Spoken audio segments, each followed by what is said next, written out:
Former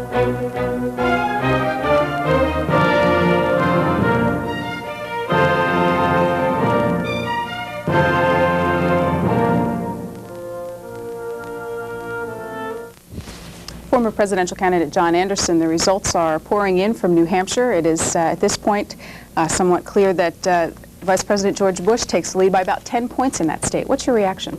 Well, a little bit surprised, I guess, in view of the rather gloomy prognostications that were coming out after his defeat or third-place finish in Iowa. A lot of people were, well, I remember one headline, Bush's campaign in jeopardy. A little bit exaggerated, it turns out, in view of those results.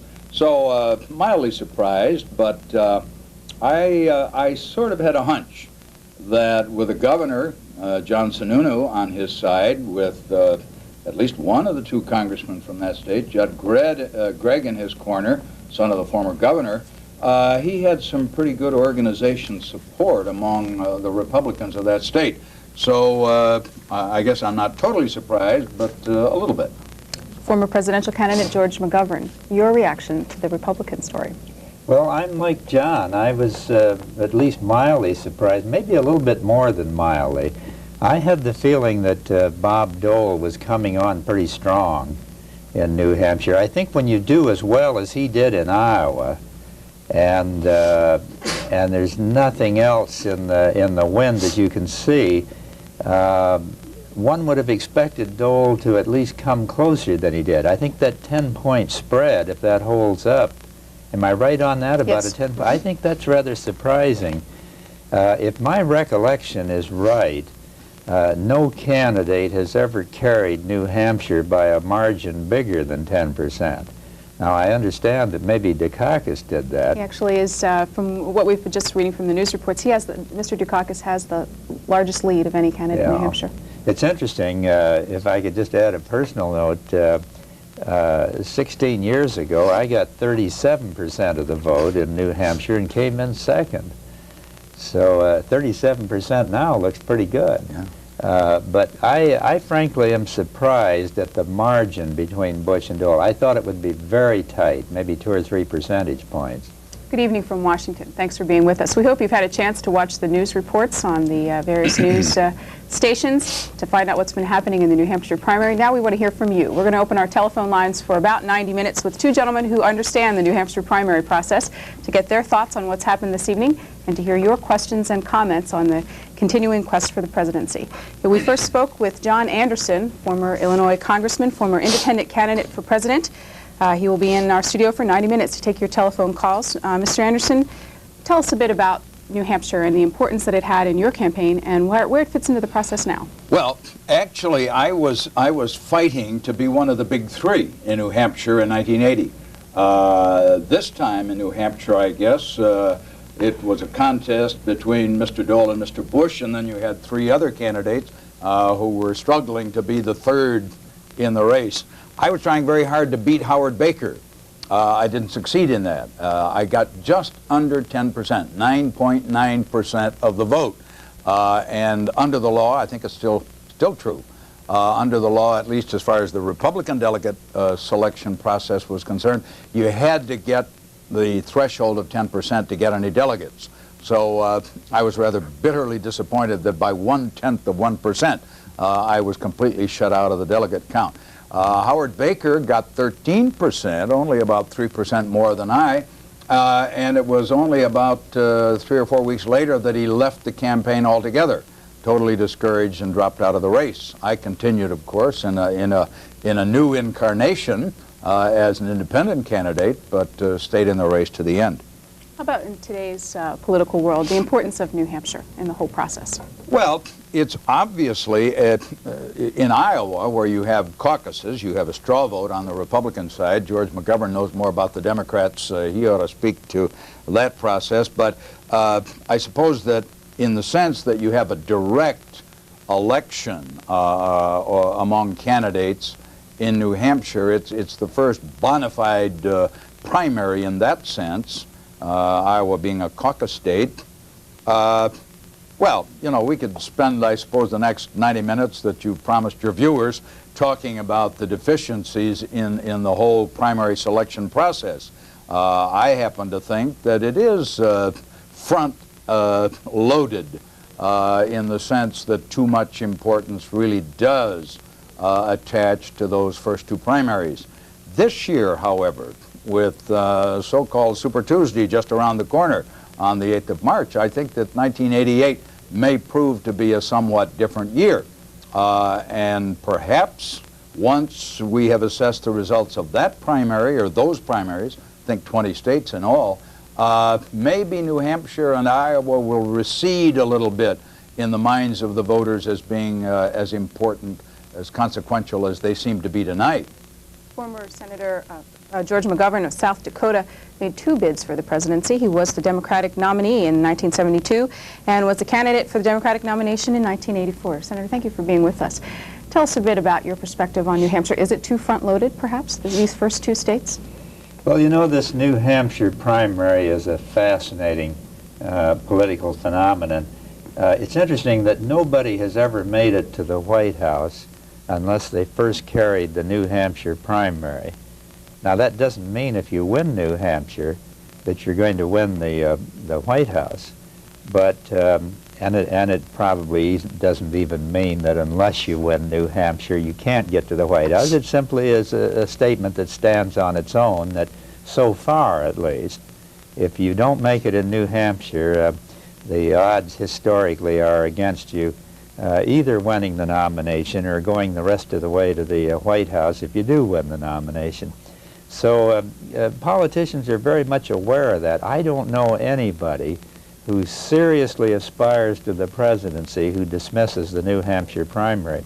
I think that, that John Anderson may be right, that if it turns out on March 8th that somebody else emerges as a very powerful contender on the basis of those 20 states, then a lot of people are going to say 4 years from now, well, after all, New Hampshire is just one state. On the other hand, if George Bush, after winning in New Hampshire, and Mike Dukakis, both of them winning by a margin of 10% or better, go on to do very well on Super Tuesday, people are going to say you can't do well on Super Tuesday unless you show strength in New Hampshire. So it's difficult to see what we're going to conclude about this. Earlier this evening on CNN, political commentator Pat Buchanan declared the polls and the national media as the big losers tonight because of all their earlier predictions in this week, on the Republican side at least. Let's talk about those 2 elements. They are a big part of presidential campaigning these days. First of all, polls. Are we polling too much? Do you see too much? Do people count on the results of polls too much as they plan their campaigns? Well, yes and no. That's a hard question to answer. Obviously, there isn't much that you can do to discourage people from taking polls. There's a natural curiosity. It's more than curiosity. If you're really going to know how well you're doing and plot your strategy accordingly, you've certainly got to do some polling. For example, going back to the results that apparently are being recorded in New Hampshire today, George Bush, I heard, I wasn't in New Hampshire, altered his campaign strategy, his campaign tactics. And polls apparently showed him that he ought to be a little more vigorous, a little more aggressive. He ought to go on the attack. And so from the standpoint of plotting campaign strategy, knowing what really is uppermost in the voters' minds so that you can address those issues properly, polling is a very important aspect of the campaign. Where the no part of my yes or no answer a moment ago, where I wish that somehow the news media would do less of emphasizing the polls as being all important. Going back to that headline, you know, when they look at polls and say that a campaign is in jeopardy, it seems to me that often the media does perform a disservice to the electoral process in trying to project the ultimate outcome, to be there first. That seems to be the the desire that they have. That they want to be the first to project who the winner is going to be. And so they seize on a poll and say, well, this shows that somebody's campaign is in trouble, or this fellow is ahead and is going to win, and so on. Polls are important, but they should not be allowed, I think, to obscure the other important elements of a campaign. Senator McGovern. Well, I think that's the key point about polls. Obviously, we're going to have polls from here on out. We'll have them on television programs. We'll have them on commercial commodities. We'll have them on candidates. There's no way you can get away from public opinion polling. But I think John Anderson makes a good point that they ought not to become the focal point of a campaign. I think one thing that Congressman Anderson and I have in common among a number of things is that we're both interested in the great issues before the country. Sometimes I have the feeling in campaigns that the coverage leaves the impression that what is important is not where you stand on the great questions of war and peace, or the economy, or education, central questions like that, but where you are in the polls, who your media advisors are, which campaign aide has just had a feud with some other campaign aide, who's the best fundraiser, who can shake down the big money.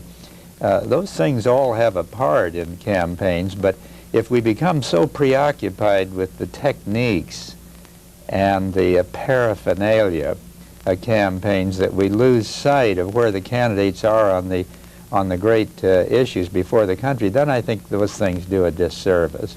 We'll be going to the phone lines in 10 minutes. You can begin dialing now if you'd like to get through this evening. I recommend that if you live in the Eastern and Central time zones, you dial 202-628-2525. Our viewers in the Pacific and Mountain time zones should dial 202-783-2727. We want to hear your thoughts on the presidential campaigns, the results this evening from New Hampshire, and also questions you may have of our two guests this evening in our studios in Washington. Let's start, if we can, gentlemen, with the Democrats, talk about some of the individual campaigns that the candidates have been waging. You talked about the campaign of issues as opposed to personalities. On the Democratic side, have any of the candidates managed to establish themselves or identify themselves with issues thus far? You know, it's interesting. I notice here, just looking at the preliminary returns, that Bruce Babbitt has come in 6th in the Democratic field. I think maybe he was 6th or 7th out in Iowa as well. I regret that in a sense, in that I think this man has tried to focus his campaign on certain key questions. I don't mean that he's necessarily better in terms of where he stands on the issues, but at least he's tried very hard to take a courageous, forthright positions on the issues that he feels deeply about. He probably hasn't been quite as effective as some of the other candidates in handling the mass media, in handling television, in doing some of the other things that produce votes. But I personally like to see a candidate like Bruce Babbitt stand up and say, this is what I would do to balance the budget. I'm going to call for a tax increase. I'm going to try to cut some of the entitlement programs, because that's the only way I can be candid with the voters as to what we're going to do about an unacceptable deficit. I think that takes courage, and I would hope at some point Bruce Babbitt would be rewarded by other than a 6th-place showing with that kind of candor. Richard Nixon had a piece that appeared in the London Sunday Times this week, and he said the Democrats cannot win this year without a charismatic leader. Do you agree, first of all, and secondly, is there a charismatic leader amongst the group? Well, let me tell you, charisma comes very quickly to a front runner. As soon as the people begin to discover that you can win campaigns, that you can win primaries and caucuses, and you begin to emerge as a serious contender for the nomination. By serious, I mean one who's rolled up 2 or 3 victories in key states. All of a sudden, people discover that you're more charismatic than they thought. I don't think that's the key problem. Mr. Anderson, your comments on the Democratic contenders. Well, you know, somewhere I read, somebody said that the specificity of a candidate is almost in inverse proportion to where his standings are in the polls. Now that's maybe a too complicated a way of simply saying that in the case of former Governor Babbitt, mentioned by Senator McGovern, he was the man who was, I agree, I think probably more specific in addressing the problem of how he wanted to cure the deficit. He came right out, stood up in that memorable debate performance and said, yes, I will raise taxes. I recommend that we have I believe, a national sales tax. The feeling seems to be that he had the least to lose by being specific. When candidates are front runners, then they become very cautious. They're afraid that they're maybe going to offend this group or that group if they're too specific in what they have to say. On the Republican side, one of the most specific, detailed candidates in his proposals, I guess, has been George Bush referred to him as Pierre DuPont. I think he prefers to be called Pete DuPont, the former governor of Delaware.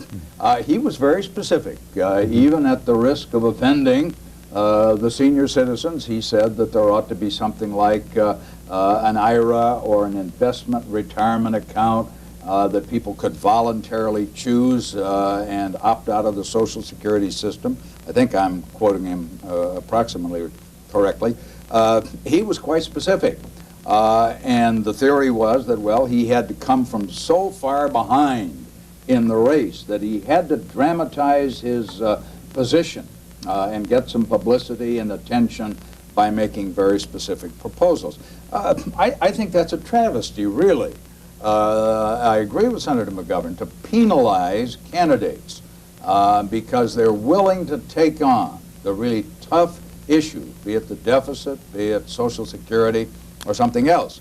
And instead of just giving it the bland treatment and engaging in generalities to come out with a specific proposal, a definite program, that ought to win the favor of the voters. But somehow, in today's politics, it doesn't seem to count for that. I'm hopeful, obviously, as a lifetime Democrat, that the Democratic candidate, when we finally get our nominee, will do very well. And that being the case, I'd like to just offer a little friendly suggestion here tonight to one of the Democrats who's doing quite well, and that's Governor Dukakis of Massachusetts. I think he's a very talented and capable man. I think if nominated, he has a good chance to win and might very well become the next president of the United States. But I watched him tonight on an earlier program where the commentator said, Governor, you've sometimes been criticized for not being more specific as to what you want for America, the kind of a program, the kind of direction you want for this country. And Governor Dukakis said, well, I'll tell you what I want. I'm for the future, and I'm for opportunity, and I want America to be strong. That's what I want. Well, nobody's going to quarrel with that. I mean, who's against the future? We all want a future. I assume we all want opportunity. I assume we all admire strength. But I would say to my friend Governor Dukakis, and he is my friend, and I want to see him do well, that as time goes on in this campaign, we're going to have a little more than that. It may be, as Congressman Anderson has said, that sometimes specificity gets you in trouble, but there also is such a thing as being too vague. And I would recommend that both Mr. Bush and Mr. Dukakis, who I guess are now the front runners in the two parties, be as candid and as specific as they can be in outlining where they want this country to go in the next 4 years. Before we take our first telephone call, let's spend a few minutes with the Republican contenders. We've talked a bit about Vice President Bush and also about Senator Dole. How about the three other Republicans who are still in the running, the major candidates, Mr. Robertson, Mr. Kemp, and Mr. DuPont? Well, apparently in New Hampshire tonight, Mr. Kemp has laid a rather clear claim to winning third place, and that probably will be enough, I assume, to keep him going for a while longer, it would seem to me, and perhaps in advance of Super Tuesday, it's dangerous to make this prediction, that maybe the Robertson boomlet has deflated a little bit. It got so much attention in his surprise showing in Iowa. It would seem that maybe a little of the wind has gone out of those sails. It's interesting, you referred to Pat Buchanan complaining about how wrong the press has been. One thing the press has said is that the Reverend Robertson might do well in a caucus state, such as Iowa, but probably would not do so well in a direct primary where you have a couple of 100,000 people voting. They were absolutely right on that. He came in a big second in Iowa where you have a smaller number of people voting in caucuses and where the passionate commitment of his followers paid off. It didn't pay off in a primary state such as New Hampshire, and you have to say the press commentators hit that one right on the head. Gentlemen, let's talk to our viewers, see what's on their minds this evening. New Orleans, Louisiana, our first question. Good evening. Yes, good evening, Senator McGovern and Mr. Anderson. It's a pleasure to talk to both of you. I'd like to share my analysis of the New Hampshire primary and ask you your view on it. I think the biggest winner, or the biggest story in New Hampshire, was the second place finish of Dick Gephardt. He came into that area with a essentially unpopular message for that region. And it's my understanding that he carried all of New Hampshire except basically for the Boston suburbs, which were no doubt going to go to Dukakis. So that leaves Gephardt in an almost undeniable position coming into Super Tuesday, because his message is going to be so much more appealing, especially in Texas and Louisiana or Oklahoma and those areas that would naturally favor the kind of trade policy that he's espousing. So I think that my perception is, of both of the campaigns, the Republican and the Democratic, that thus far the Gephardt candidacy is the story. I mean, he finished first in Iowa, a relative unknown, a congressman at that, and then finishing second in New Hampshire with a very basically unpopular policy for that region. Thank you for the call. Let's see what our guests think. Senator McGovern. Well, I'm impressed with that gentleman's analysis.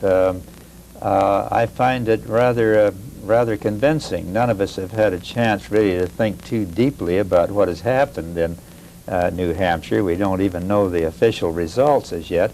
But I must say Dick Gephardt not only did better in Iowa than I had anticipated, he's done better in New Hampshire than I had anticipated. I rather thought that this might be a Simon win tonight as far as the battle for second place was concerned. And I find myself generally sympathetic to the point of view that's just been expressed. Well, I would agree from this standpoint that in Iowa, a state that has suffered considerable economic woes because of depressed conditions in agriculture and the loss being part of that region of our country that has suffered the loss of a lot of manufacturing jobs as well, it wasn't as surprising, I suppose, that the tough stance that Gephardt took on trade resonated well with the voters or the attendees at the caucuses in Iowa. But in New Hampshire, which I think has the lowest unemployment rate of any state in the country, and where, of course, there was a very clear issue joined, it seemed to me, between Governor Dukakis and Gephardt. He took him on the trade issue. And tried to suggest rather strongly, Governor Dukakis, that is, that free trade without the kind of restraints advocated by Dick Gephardt were responsible for the health and the economy and the prosperity of New England, and particularly the Boston, New Hampshire area. So for Gephardt to come through as strongly as he did on an argument that would not seem to play as well there as it did in Iowa indicates that there must be some basic strength to his candidacy. Good evening. Hawthorne, California. You're on the air. Okay, thank you. My question is concerning Congressman Anderson. I voted for you in 1980. And well, that's always nice to hear. Beg your pardon? I say that's always nice to hear someone say. Okay. I wanted to know, what do you think of Jesse Jackson's stand on the issues, and do you think he's a viable candidate? Well, I have to be consistent. I wrote a piece for the Los Angeles Times about 3 or 4 months ago, and I said that given the mood and the temper of the country, I doubted very much that Jackson would succeed as a candidate, that he was probably too far left of center. There isn't any left in this country anymore, in my opinion, but that he was probably too far left of center in the political spectrum to really draw the kind of a support that he would need. Now, true, he got into double-digit territory in Iowa. I don't know how well he did in New Hampshire. To date, I think he's made a very creditable showing. And actually, some of the positions that he's taken, I'm not sure that I know all of his positions or that I would endorse them if I did.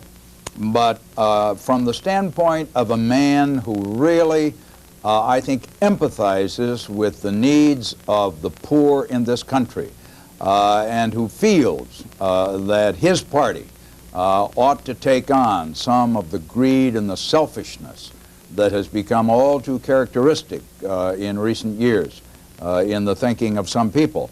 I think he's to be applauded, and I still don't think he'll win the nomination, but his is a voice that ought to be heard.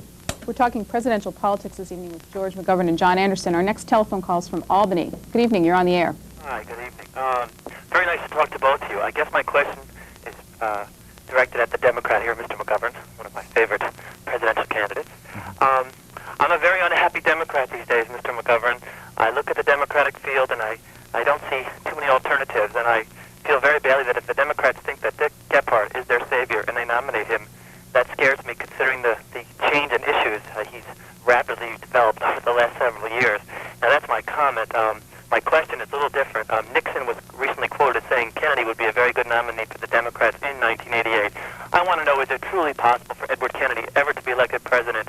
And if not, what power does that leave him in his party in the present and in the future? Thank you very kindly. Thank you for the call. Mr. McGovern.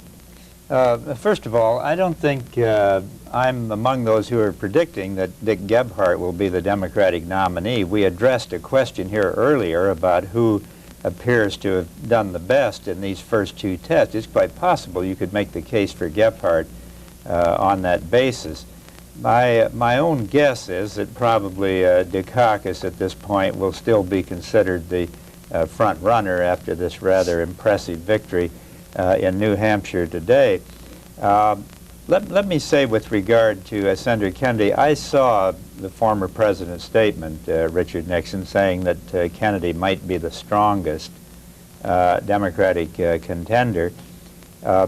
Kennedy obviously has the advantage over these other candidates in that he has the best known name in American politics. These other Democrats are not that well known. That can change. Once we get down to 3 or 4 candidates, which I think will happen rather quickly, there will be more of an opportunity for both the press and the country to focus on those candidates. And I think these 7 men who've been carrying the banner for the Democrats over the last few months have a lot of talent, a lot of ability, a lot of character. They've got pretty good records. It may very well be that you'll be prouder of this Democratic field a couple of months down the road than you are now. I don't think it's beyond the possibility that Senator Kennedy can emerge again as a viable candidate for the presidency. We all know about the problem he's had over the Chappaquiddick matter. Nobody is more painfully aware of that than he is. But we believe in the doctrine of redemption in this country. We believe that people can recover from mistakes of that kind. Here's a senator who's worked very hard in the national interest for many years. I wouldn't rule out the possibility at all that someday, and perhaps even in 1988, he'll be one of those that's seriously considered for the presidency. Next call is from Marina, California. Good evening. Yes, good evening. Senator McGovern, I voted for you in 1972 after returning from Vietnam because I was there when President Nixon said we were not there in Cambodia. I was there, and I came home and voted for you very strongly. Thank you. Congressman Anderson, I voted for you in 1980 because I thought you had a vision. It's great to see both of you. Thank you. I presently am supporting Senator Simon of Illinois. However, I was very disappointed by his showing tonight. I wanted to ask both of you, do you feel it's time for Mario Cuomo to jump in the race? All right, thank you for the call. Why don't we start with you, Senator McGovern? No, I'm not urging that. I think Governor Cuomo has been invited by a good many Democrats all over the country over the last year to get into the race. He's keeping his own counsel on that matter. Apparently his judgment is that this is not the time for him to make his move. I think it's rather late in the day for Governor Cuomo or anyone else to come into this 1988 competition. Even if we should go to the National Convention in Atlanta without a clear front runner, which is entirely possible, it's my own view that the convention is more likely to turn to one of the 7 contenders now in the field than to somebody who's been on the sidelines. This is not a put down of Governor Cuomo at all. I think very highly of him. But I think anyone who aspires to that nomination has to go after it, has to work for it. And I would anticipate that we'll pick our nominee from one of the 7 men now in the race. Mr. Anderson. Well, I became formally a political independent back in April of 1980, so I suppose any advice that I give the Democrats is wholly gratuitous. But I would agree. It seems to me that there are some very grave practical difficulties in a candidate jumping into the race after even 2 primaries have been run, as we've now had in Iowa and New Hampshire. I suppose the only exigency that I can think of is if you spin out this scenario, and some people have done it, that you get repeated ballots in the Democratic Convention in Dallas. Isn't that where it's being held? Atlanta. Atlanta. And no one has a majority, that then perhaps the convention might turn to someone else. But it seems to me that the odds of that happening are very, very slim.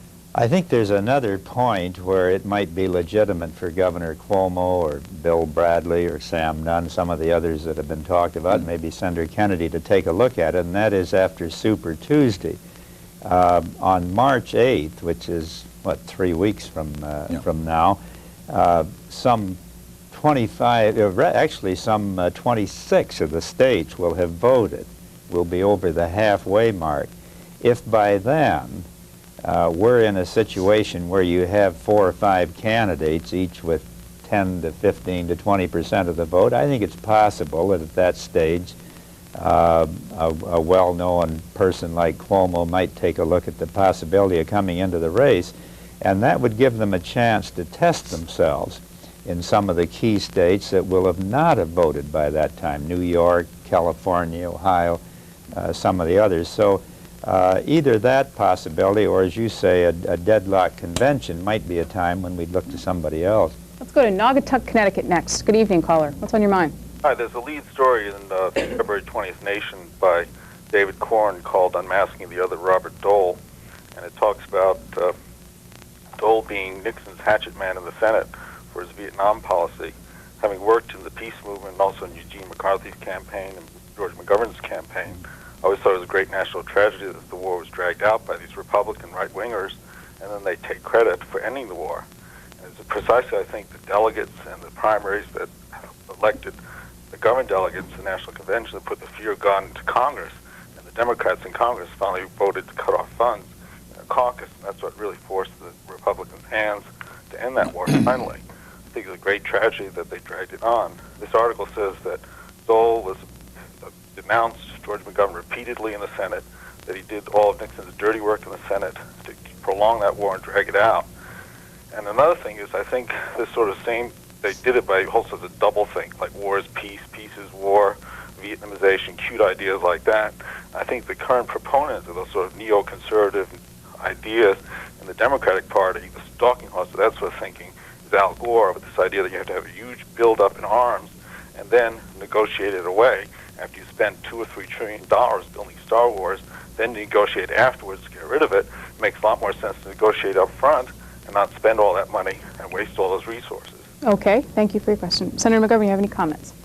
Well, I agree with 90% of what I've just heard. I remember well Bob Dole in '72. Of course, he was not only in the United States Senate, he was the Republican National Chairman. And he used to take a bite out of me for breakfast every morning. It was just regular as the sun coming up.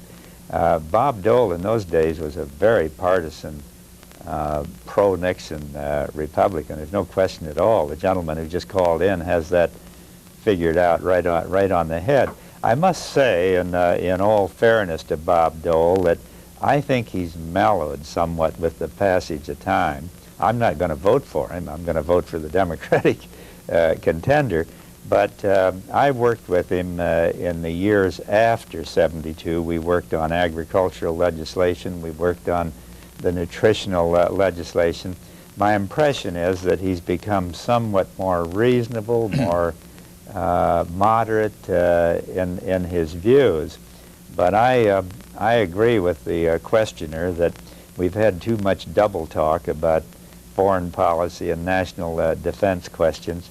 And I have to say, I think Bob Dole's engaged in a little of that himself. Well, I was a little disappointed in Senator Dole in that I noted that in Iowa, which is a state where even among Republicans, President Reagan is not very popular. And in that state, he seemed to distance himself from the president. However, a few days later, he went to New Hampshire. He addressed the New Hampshire legislature.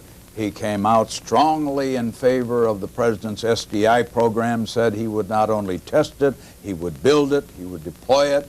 He spoke of his own personal contribution to the Contras and the importance of supporting what he mistakenly referred to as, in my opinion, the freedom fighters.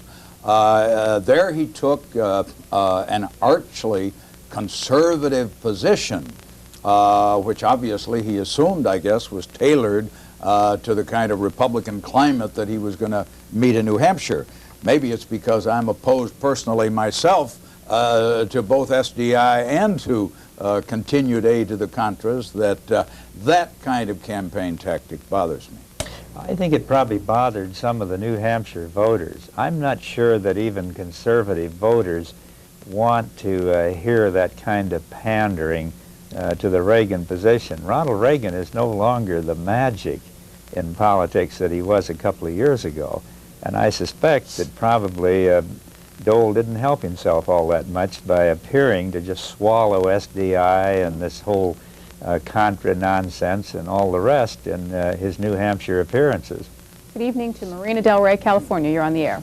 Hi, I'd like to say, first of all, that I met Mr. McGovern. I supported you in '72, and Mr. Anderson in '80, I supported you also. The question I have for you, and it's a question of the '80s and '90s, looking at New Hampshire, a prosperous state, as you both have made observations about. Is it important to look at a state like New Hampshire that is prosperous, or do you think we should be focusing on states like Mississippi, the states that don't have, states like Pennsylvania with high unemployment? Don't you think that the money that the candidate should address those states? I realize that you're going in order, and obviously New Hampshire is the first state you want to recognize. But is there really a clear victory looking at New Hampshire? Don't you think it's more important to look at those states that really are in need? Okay, thank you. Well, I think that'll balance out. We're going to start now next week on, see, we've got 4 states even before Super Tuesday. We have my state of South Dakota. We've got Minnesota, which is a very important state. We have Wyoming, and we have Maine, all coming up a week from today. Those are states that are quite different from the ones that have just been tested. And then a week later, we hit Super Tuesday, where you do have Mississippi, you do have Louisiana, you do have Texas and Florida, and a great many other states stretching all the way from the state of Washington to Massachusetts. So I think any imbalance that we might have had in looking so closely at Iowa and New Hampshire in the first couple of weeks is going to be quickly remedied. Tampa, good evening. You're on the air. Hi, I wanted to ask McGovern, Senator McGovern, if he feels that presidential candidates should be more formally educated. I understand he has a PhD. I also want to know what is his PhD in specifically. Yes, I think everybody ought to have a PhD to be a candidate for the presidency. No, seriously, I have a PhD in history from Northwestern University. I don't think it's necessary to have a PhD, but I would like to see candidates well educated. I think that that can happen either informally or formally. Abraham Lincoln, for example, never had much formal education. I doubt if he spent more than 2 or 3 years in school. Our Illinois expert here can confirm that. But he was a very well-read, thoughtful, studious man. And this, I would hope, would be an asset that anyone who aspires to the presidency would cultivate. Quickly, before we go to another call, Mr. Anderson, rather than looking just at education, how about qualifications of being a Washington insider or not in terms of winning the presidency? Is it possible to say which appeals more to the public or which is more practical in the long run for a presidential nominee? Well, the incumbent president, of course, served 2 terms as governor of California, never had any experience in national government. Others before him have been candidates, and they have emphasized, as Senator Dole is doing. I'm trying to think very quickly among the candidates. You have former governors. You have Pete DuPont of Delaware. You have Bruce Babbitt of Arizona. But I guess but I guess the preponderance, if you take the 13 candidates, I think there are 6 Republicans and 7 Democrats still in the race. Probably the preponderance now are senators and representatives. I'm personally, as a former House member, very pleased to see that that House members are being legitimized as candidates. I've often said I think my friend Mo Udall kind of started that in 1976 when he almost became the Democratic nominee. I tried in 1980, and this time, of course, in both Jack Kemp on the Republican side and on the Democratic side in Dick Gephardt. You have very credible House candidates. I don't think that it's really that important as to where your public service has been. Who was it? Joe Biden made the statement when he was still a candidate that maybe a governor didn't have the experience in foreign affairs that you do as a member of the Senate, and I think he thereby incurred the wrath, so it was said anyway, of Governor Cuomo of New York. But it seems to me that you don't necessarily pick a candidate on the basis of whether or not his apprenticeship has been served as the governor of a state, as a member of the Senate, member of the House.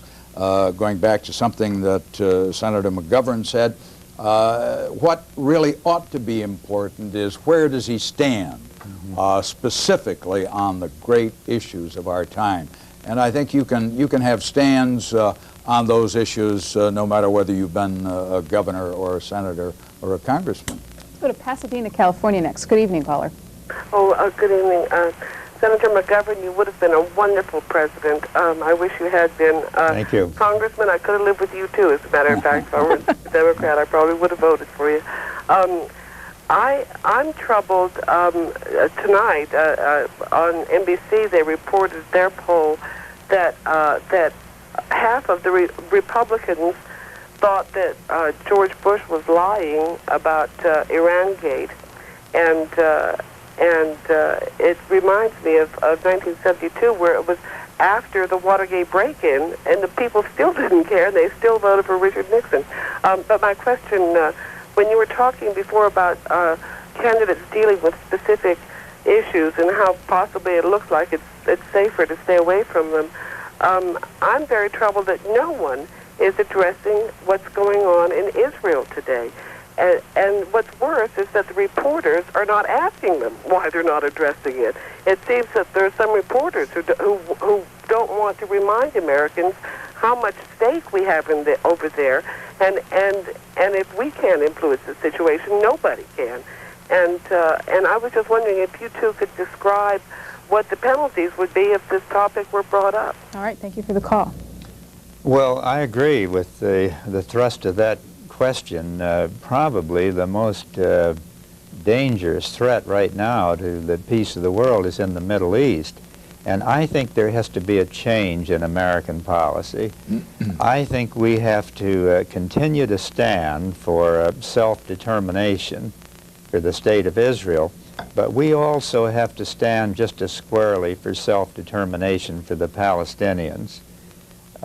This means that if we're going to be an honest broker in the Middle East, we have to be an honest broker. We can't be in the hip pocket of one side or the other. And I'm impressed with the fact that more and more thoughtful Israelis, as well as thoughtful supporters of the State of Israel in this country, are coming around to that point of view. Instead of closing the Palestinian Information Office here in Washington or shutting down Palestinian representation at the United Nations, we ought to be talking to the Palestinians. The Israelis ought to be talking to them. I would hope we would press ahead on an international conference on the Middle East that would address these two rights, the right of Israeli self-determination, the right of Palestinian self-determination, and see if through those kind of negotiations we can't get a settlement in the Middle East. Mr. Anderson, that caller asked about what possible penalties there might be if it were discussed by the presidential candidates, the Middle East issue. Would there be a penalty? Well, obviously, I think that fear does reside in the minds of many of the candidates, maybe all of them, that there would be some reprisal on the part of the Jewish community in this country, who, after all, are very involved. They are the people who show up at primaries and vote and attend caucuses. They're opinion makers and have a great deal of influence. So I think there is some fear probably on the part of candidates that they might be penalized if they took a strong stand in favor of justice for the Palestinians, and this was being was then interpreted as being anti-Israel. But as Senator McGovern has reminded us in recent days, not only in the State of Israel, but here in the United States, responsible members of the Jewish community have begun to speak out very forthrightly against some of the tactics that have been used, the beatings and the other things that we're reading on the front pages of our newspapers and seeing on television. So I would hope that as this campaign progresses, that candidates on both sides of the political aisle would find their voice on this very critical issue. And I certainly can't fault Senator McGovern for anything that he said about what ought to be the ultimate thrust of U.S. policy. Even if American politicians went no further, let us say, than Avi Eban, the former Israeli foreign minister, or Esser Weissman, the former defense minister, or Shimon Peres, the leader of the Labor Party. These men have dedicated their lives to the security and advancement of the State of Israel, and yet all of them have made clear in recent weeks that they recognize there has to be a change, that there has to be some accommodation of the Palestinian concerns, and that's really all I'm suggesting that American political leaders do, Republicans and Democrats alike. We are talking presidential politics on this New Hampshire primary evening with our two guests in our studios in Washington, George McGovern and John Anderson. Our next question is from Perry Village, Kansas. Good evening. Good evening. Should I ask my question now? You sure should. Please. Yes, I am an admirer of both of these gentlemen, and so far we've been talking about issues and the qualifications of the candidates, which certainly any right-thinking person, I believe, would believe is the way to select a president. But it seems to me there are other things that are interfering with this process. For example, certainly the media seems to be in the process of selecting our president for us. They select how many minutes of time is supposed to be given to each candidate, and if they lose by a percentage point, they're written off. That's one trend. And then the media, in turn, over the years, over the last 20 years, it seems to me, are more and more been taken over by billionaires from Australia and elsewhere. Many of these people have right-wing leanings, so that we have the media who lean far to the right, selecting our candidates in effect, plus the fact that money buys your entry into the game, and you're not even in the game unless you have access to large amounts of money. The other thing is that Democrats have, over the last many years, it seems to me, have adopted the terminology used by the right wing, mostly kind of the newspeak kind of thing. Everybody's a communist if the right wing chooses to so label them, and anybody is called left of center if they take a moral position on anything. Apparently, you have to be totally sleazy to be in the Republican Party, and if you're a middle-of-the-roader, you compromise yourself. Now, these are just my perceptions. I wonder if you'd comment on them. I'd appreciate it. Okay, thank you. Why don't we start, first of all, on money, having to have a big pot of money even to enter into the game? Well, there isn't any question but that there's some validity to that. I can't agree with all of the statements I've just been listening to, but I do regret the fact that the campaigns have become as expensive as they have. I read the figures, and I wish I could remember them. I think there were candidates in Iowa who spent better than $500,000 just on television during the last week before the caucuses were held. Equally large sums apparently were poured into Boston, the Boston TV market, to try to influence the outcome of the New Hampshire voting today. We need to reform the methods by which money is raised and used in political campaigns. We have a very delicate line to walk between the First Amendment and the guarantees that it affords, but I've never been able to agree with a decision of the Supreme Court that goes way back to 1976 in Buckley versus Vallejo, when a majority of the court equated freedom of speech with spending money and said that you couldn't put a limit on campaign expenditures without violating the First Amendment unless you had public financing. Well, it just happens that I think this very week the Senate is going to take up once again the Byrd-Boren bill that would try to do something about limiting the influence of political action committees, about limiting spending in political campaigns. Unfortunately, Senator Dole has been leading the attack against that. They had 7 votes on cloture in the first session of the 100th Congress, and 7 times they were unable to get the 60 votes they needed. They're about 5 short. I would like to see that become an issue in this current campaign. I think we desperately need to do something to restrain the power of money to influence the outcome of our elections. I couldn't agree more. I think money has probably always been a factor in American politics, but the impact of money is accelerating as the amounts increase. I noted an item that in the last, I think the last week or 10 days of the Iowa caucus competition, Dick Gephardt spent $500,000 on television alone just for the state of Iowa. 4 years ago, in a 6-month campaign for the Democratic nomination, that's what I spent nationally, about $500,000. I saw figures on what Bush and Dole have spent to date, and we've been through 2 states now, Iowa and New Hampshire. It's more than I spent nationally in actually winning the nomination and going all the way to the 72 convention. So it indicates how money has accelerated as a major factor in politics. We have about a half an hour left to go in our discussion of the New Hampshire primary. We go to Eugene, Oregon next. Good evening. Good evening. I'd like to speak to Senator McGovern, also pass along my accolades to Congressman Anderson. I am calling because I have some difficulty with what's going on at this particular point in the primaries, understanding just why it is that at this particular point, with the magic that the senator and the congressman possessed in the early 70s.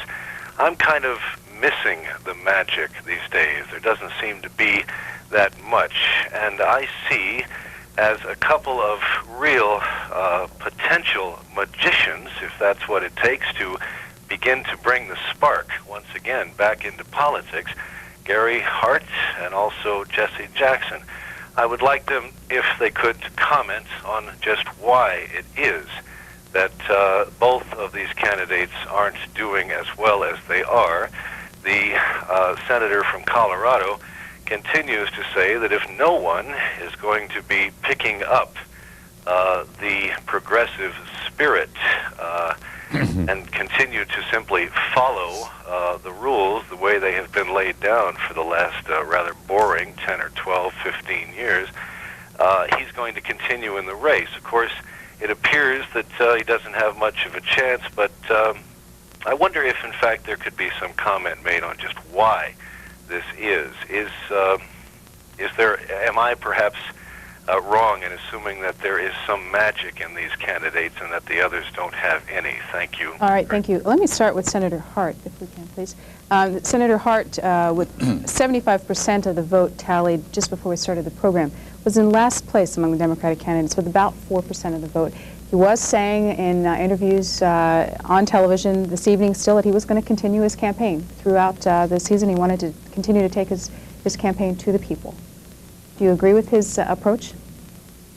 Well, I think it's quite clear what happened to Gary Hart. We all know the story. He had this personal tragedy that broke last May that caused him to leave the race.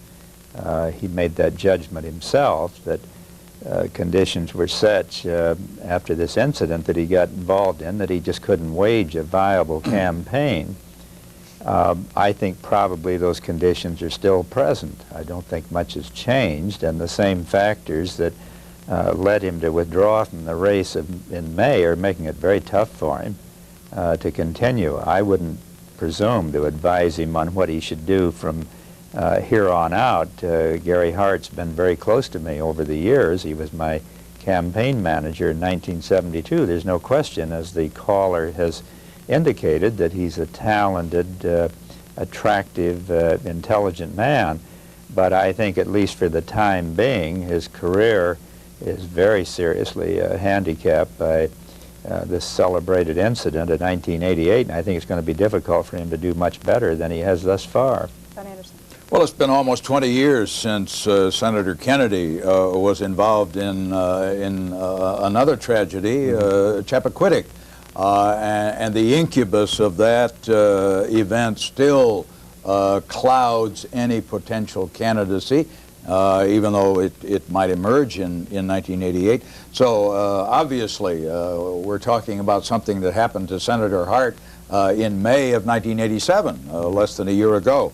And it seems to me that it's just not practical to make the assumption that despite many of the ideas that he's advanced, nobody can argue, I think, that he hasn't been very, very innovative with his ideas about military reform, his ideas about an investment strategy, and so on, I think, have enlivened and enriched the political dialogue and the political debate.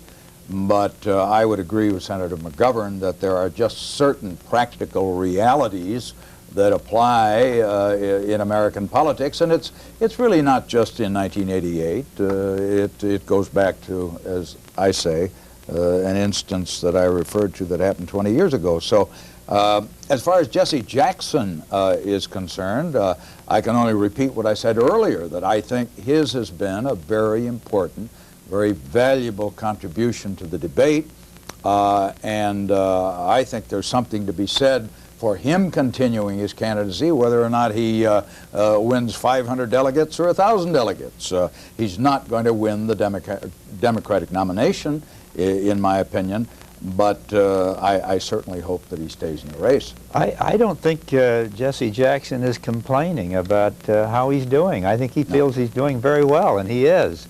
Here's a comparatively young man who's never held any kind of public office, so far as I know, not even been on a city council or a state legislature, and yet he came in fourth again tonight, ahead of the governor of Arizona. He came in ahead of the senator from Tennessee, Albert Gore. He came in ahead of Senator Hart.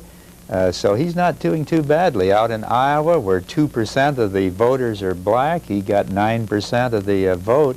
My impression is that the Jackson magic is working, that he's stirring millions of people out across the country, and I'm glad, as you are, John, that he's in the race. I think he brings heart and hope to a lot of people. Good evening, Nashville, Tennessee. You're on the air. Yes, gentlemen, my question concerns Super Tuesday and its effect on the upcoming elections in '92, etc. I'm wondering if you think that Super Tuesday will bring us a series of regional primaries, or in the case of Senator Gore's criticism of the process, really what's the alternative? If you don't like the vast microscope placed on Iowa, but you don't like the series of regional primaries which may ensue because it could squash the candidates without the money, what's the alternative if you seek to alter the process? I'll hang up and wait for your answer. Thank you. Why don't we start with you, Senator McGovern? Well, first of all, Super Tuesday is more than a regional primary. You've got key states like Massachusetts on Super Tuesday, the state of Washington, half a dozen others. So while it does include most of the southern states, it's not the traditional regional primary. Personally, I'm opposed to the Super Tuesday concept for this reason. I think it places too much emphasis on money. I think it places too much emphasis on television. There's no way that a candidate for the nomination, particularly one who's not particularly well known, can run effectively in 20 states on the same day unless that candidate has a lot of money to get on television and radio and in the press.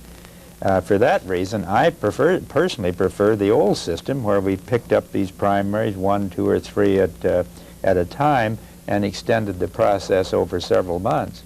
San Diego, good evening. Good evening, Mr. McGovern and Mr. Anderson. I'm curious about something. I live in San Diego, and what I'm curious about is voter apathy.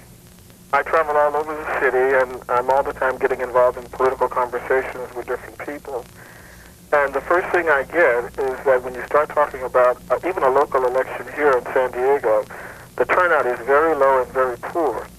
Last 4 years ago, the turnout was still low, and even when President Reagan ran the 4 years prior, I think it was almost the lowest in the history of the country. Is there anything at all that can be done on a national level to get people out to vote, especially Democrats? John Anderson. I think we need stronger political parties. Even though I'm a political independent, I would like to see a strong Democratic Party and a strong Republican Party do battle as they did back in the 19th century when they clashed almost as armies by night. We had, I'm told, even though you had a more limited franchise, we had as many as 80% of the eligible voters in the country participating in some of those elections.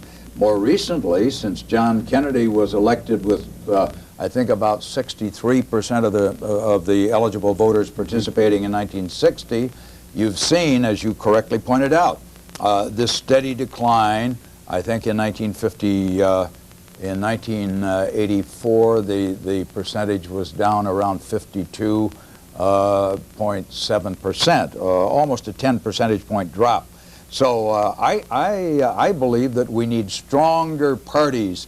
And also, I think one reason there's this apathy is that the so-called master mechanics of politics have taken over. All of this professionalism. The average volunteer worker feels that he's just kind of left out. And one reason our campaigns cost so much today, and we've talked earlier about the exponential increase in campaign spending, is that everybody is hired to do this, that, or the other thing. If we could somehow build strong political parties that would involve more political volunteers and shut out some of the professionals, I think we'd have better and more enthusiastic campaigns and broader participation by the American people. John, one of the great highlights of American political history were those great Lincoln-Douglas debates out in your state over a century ago. I've wondered, particularly after watching that same process work in France a few years ago, where I saw Mitterrand and Giscard engage in 3 two-hour debates on television. They were several days apart, one on foreign policy, one on economics, and one on the social issues. No reporters in the room, just these 2 candidates slugging it out for 2 hours in prime time with a timekeeper. I have the feeling that next summer and fall, after these 2 candidates are selected by the 2 major parties, if we could persuade the networks to do something like that, put them all on simultaneously for 2 hours in prime time, kind of a Super Bowl type of thing, and let them really slug it out on these central issues, I think it might generate more voter enthusiasm. What about third-party candidacies? Well, that raises a problem, but it wouldn't hurt to have a third candidate in the debate. What's wrong with that? It would work with 3. I think if you get beyond that, it begins to diffuse the focus of attention, but there wouldn't be anything wrong with a bona fide third-party candidate participating in the if debate. that candidate is on 50 state ballots, as I managed to do in 1980, if he has by independent impartial polls a minimum threshold of support, whether it be 10 or 15%, yes, then I certainly think that he ought to be allowed to participate, and very quickly. We don't really have debates even now. These round-robin performances where candidates try with a quick turn of the phrase to get the 20-second soundbite on television that will appear on the nightly news. That isn't the kind of debate that Senator McGovern was talking about that they have in France and some of the other Western democracies. I would agree. We need a real debate in the old Lincoln-Douglas manner to really expose the differences between candidates. Could I say just one more word, just so we can define what we're talking about? Because I think what I've proposed would be difficult in the bid for the nomination, where you got, what, 13, 14 candidates. But once those 2 candidates are picked from the 2 parties, even if you have a third party that would participate, what I'm talking about is opening up with each candidate speaking for, say, 10 minutes, uninterrupted, laying out their view. What would their foreign policy be like? Then the next candidate comes on, and he's got a rebuttal, 7 or 8 minutes to take that apart. Then an exchange, and this goes on for a period of a couple of hours. That's what I'm talking about. Focused on one issue, which would be foreign policy. 3 days later, do it on economic policy. I think that would stir up a lot of voter interest, and I think it would educate a lot of voters. Good evening, Highland Park, New Jersey. You're on the air. Hi, thank you. I think Senator McGovern's last comment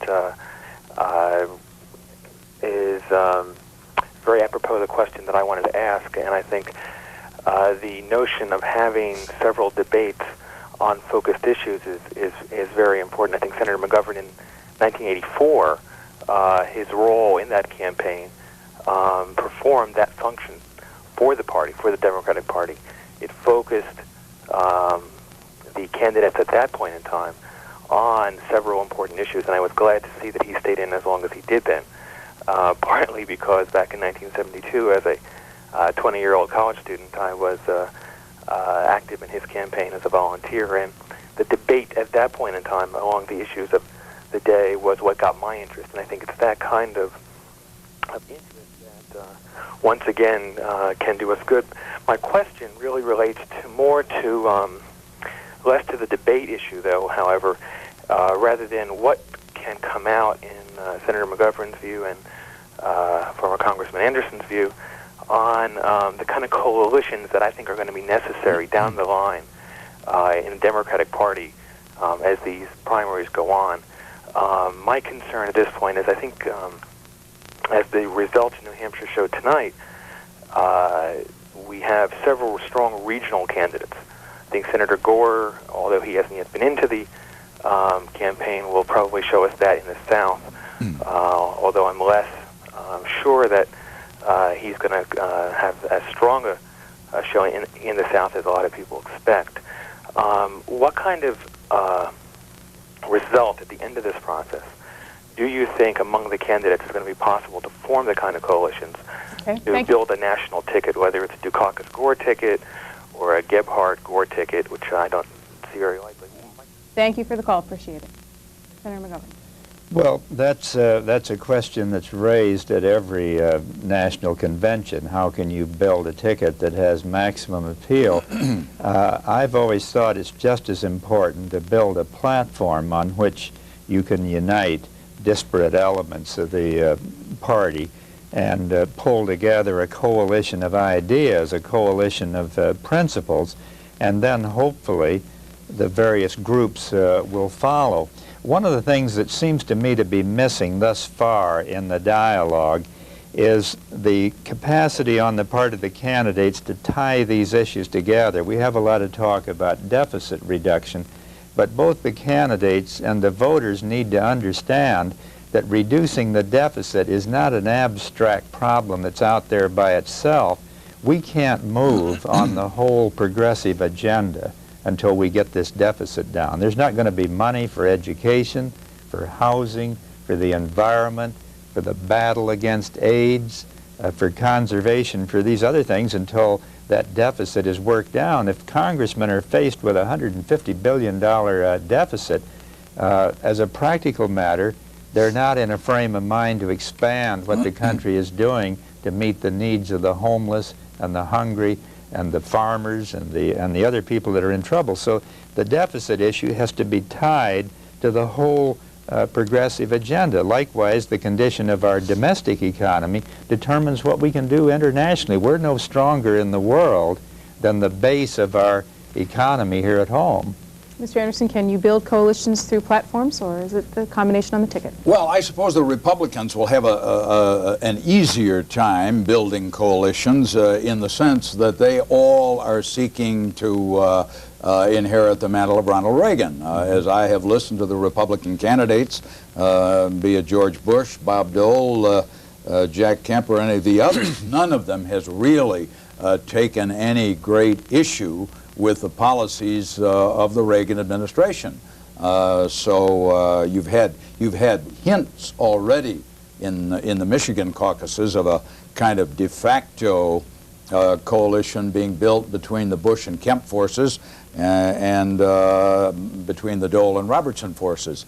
So I suppose that from the standpoint of the Republicans, they aren't going to have as much difficulty perhaps as the Democrats, but essentially I think the answer that Senator McGovern has just given is the right one, that those coalitions ought to be formed around the issues and not simply for purely political reasons. We go out to the West Coast, Washington State. Our caller's from Benton City. Good evening.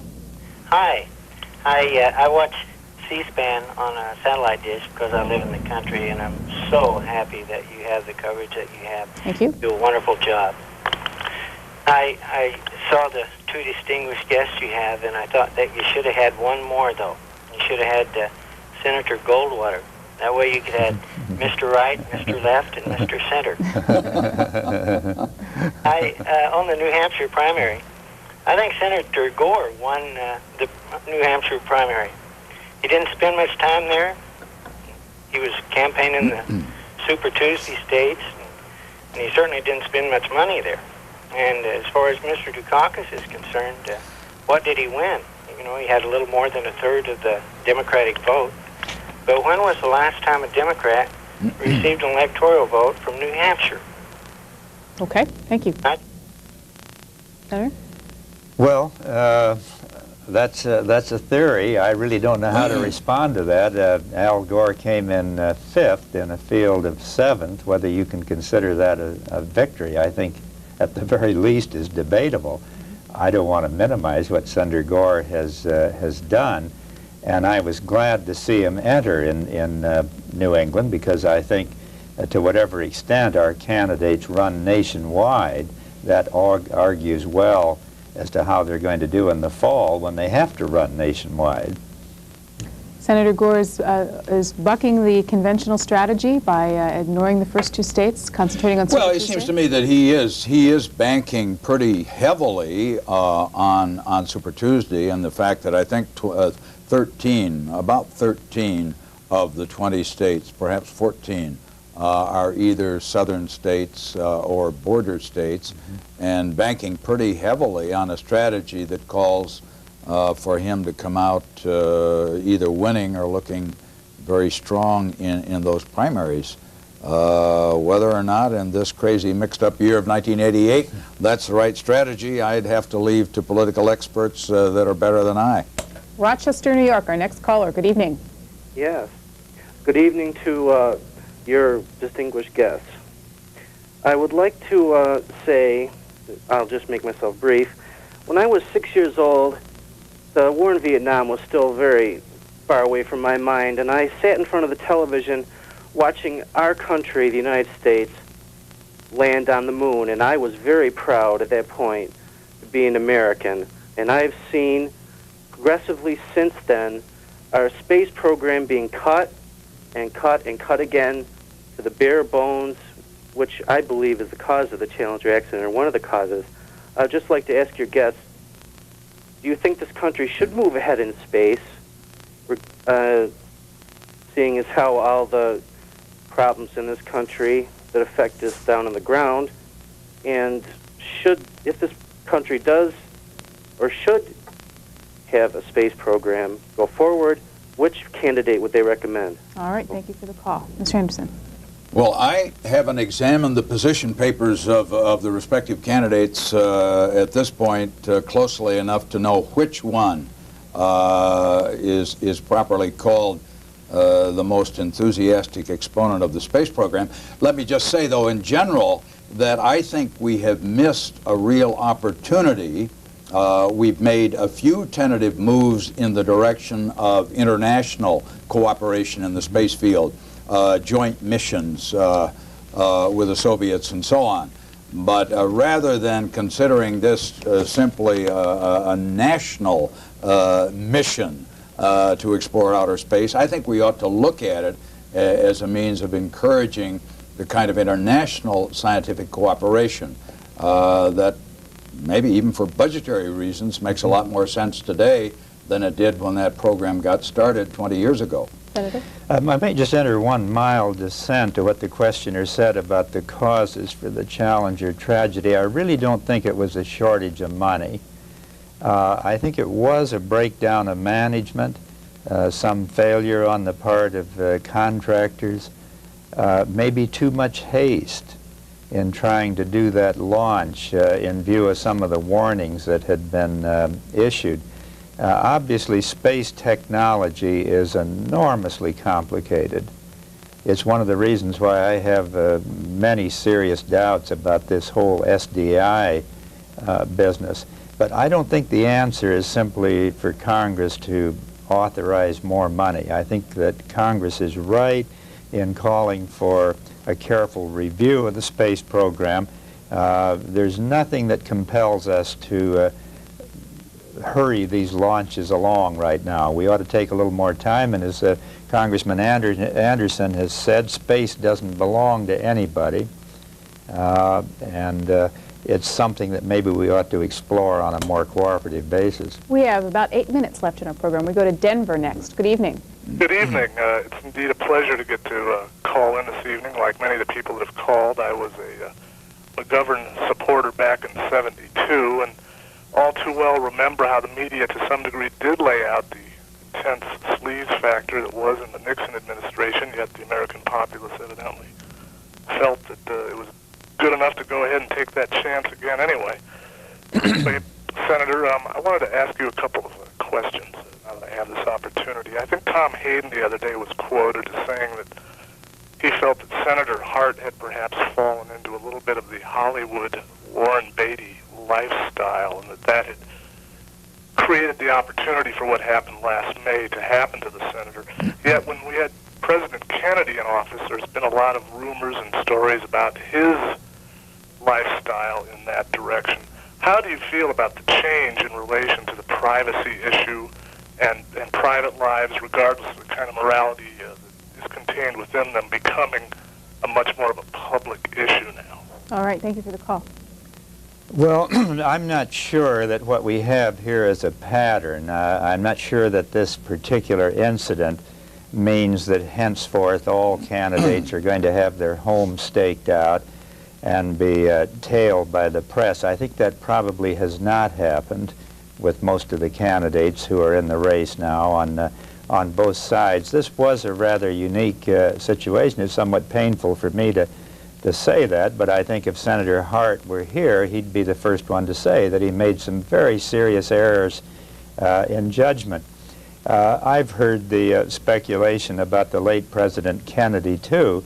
I suppose the difference is that most the stories surrounding the late President Kennedy came out after he left the White House, after he'd been killed, and so they weren't really political factors that influenced the voters in any serious way in his bids for the presidency. Mr. Anderson, once you throw your hat into the ring for the presidency, are there questions that should not be asked?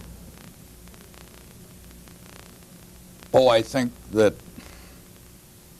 there probably are, but I would be very hard put to define for you the precise limits that we ought to insist on in that regard.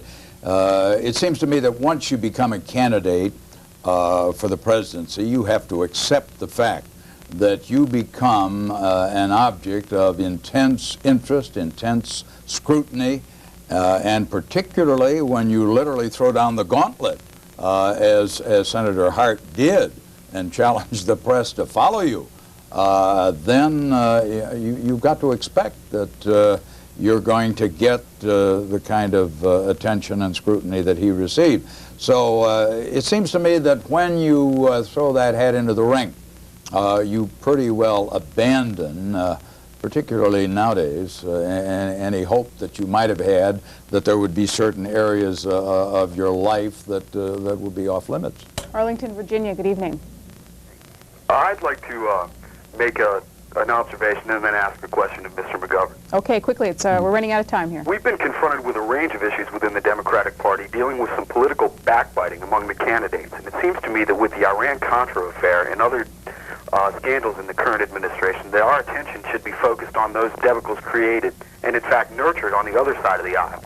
My question to you, Mr. McGovern, is what your personal experiences are in dealing with George Bush. I have to tell you, I've had very little contact with George Bush in any of the offices that he's held. That's not to put him down or to put myself down. I've just had very little association with him. I'd like to add very quickly that I don't think there's been an unusual amount of backbiting among the Democratic contenders. I think this has actually been a rather mild campaign to date, and that the Democrats are not going to come out of this unless things change with a lot of personal bitterness. I think they have pretty well avoided that.